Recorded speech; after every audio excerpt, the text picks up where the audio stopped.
اور وہ ایسا ہے کہ رات میں تمہاری روح کو ایک گرانا قبضہ کر دیتا ہے، اور جو کچھ تم دن میں کرتے ہو، دیکھو ہم کیا کہ رات کو سو جاتے ہیں، سو جانے سے ہم کو کیا ہوتا ہے، بالکل آرام مل جاتا ہے، اس کے بارے میں بولتے ہیں۔ اور وہ ایسا ہے، وہ مطلب کہ اللہ تعالیٰ ایسا ہے کہ رات میں تمہاری روح کو ایک گرانا قبضہ کر دیتا ہے، تو جب تمہارا روح کو چھوڑ دیتا ہے تو صبح صبح اٹھتے ہو، فجر کی نماز کے لیے دوڑتے ہو، ٹھیک ہے۔ اور جس کے روح کو پکڑ لیتا ہے وہ مردہ بن جاتا ہے، اور جو کچھ تم دن میں کرتے ہو اس کو جانتا ہے اللہ تعالیٰ، جو کچھ تم کرتے ہو ہر کام کو جانتا ہے، پھر تم کو جگہ اٹھاتا ہے تاکہ میعاد معین تمام کر دی جائے، جتنا عمر اس کو لکھ دیا ہے اس کا وہ تمام عمر میان ختم ہو جائے، یعنی دن رات کا گزرنے میں سے کیا ہوتا ہے، ہماری عمر ختم ہو جاتی ہے۔ دیکھو ایک دن ہم بچے تھے،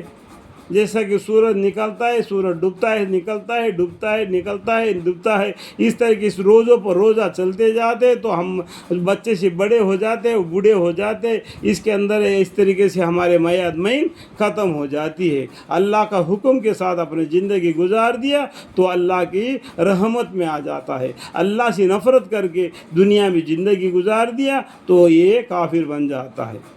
اس طریقے سے رات دن میں تم ہماری زندگی کا جو عمر ہے وہ ختم ہو جاتی ہے، اور قیامت کا دن نزدیک نزدیک آ جاتا ہے، جس میں سورج کا بھی ختم ہونے کا ذریعہ ہے، چاند کا بھی ختم ہونے کا ذریعہ ہے، اور ستاروں کا اور آسمان کا اور زمین کا کی بھی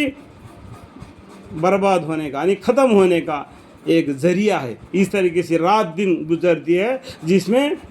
قیامت کا دن نزدیک آنے کا مطلب بن جاتا ہے۔ سمجھ میں آ گیا؟ اور یہ ایسا ہے کہ رات میں تمہاری روح کو یہ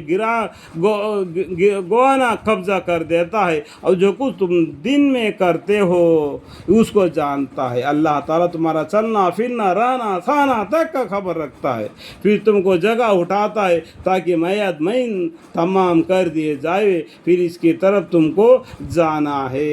ایک دن یہ دنیا پورا فنا ہو جائے گی، پھر تم کو زندہ کر دیا جائے گا، اخروی زندگی بولتے ہیں اس کو، پھر تب تم کو اللہ کے پاس جمع ہونا ہے، پھر اسی کی طرف تم کو جانا ہے، جس نے پہلے مرتبہ تم کو پیدا کر دیا دوبارہ تم کو زندہ کر دے گا، اسی کے پاس جانا ہے، تمہارا حساب کتاب لے گا۔ کیا میرے طرف سے یہ حکم تمہارے پاس آئی تھی؟ کیا تمہارے پاس یہ پیغمبر آئے تھے؟ پھر تم نے ان کو انکار کر دیا، اپنا منمانی زندگی گزار دیا، اس طریقے سے حساب کتاب ہو جائے گا، پھر تم کو بتلا دے گا جو کچھ تم کیا کرتے تھے۔ اللہم اغفر یا الحمدللہ رب العالمین۔